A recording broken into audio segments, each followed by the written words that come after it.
আমরা কোরআনের পক্ষে কথা বলবো।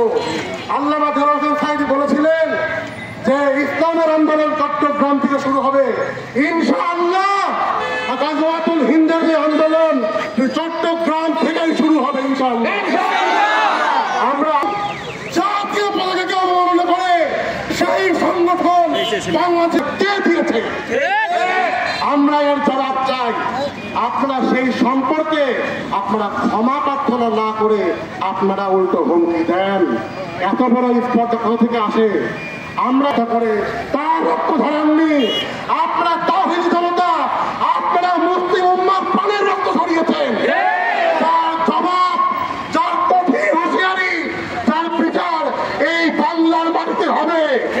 এত বড় স্পর্ধা ইসলামের হয় নাই যে যারা অন্যায়ের বলছে যে অন্যায়কারী সে পালায়, ইসলাম সাদাকে সাদা বলে, ইসলাম কালোকে কালো বলে, সত্যকে সত্য বলে।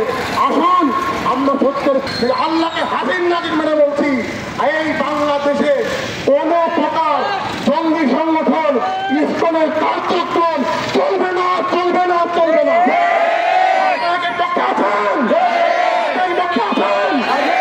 আপনারা কি রক্তের বিচার না পাওয়ার মতো ভয় হয়ে যাবেন?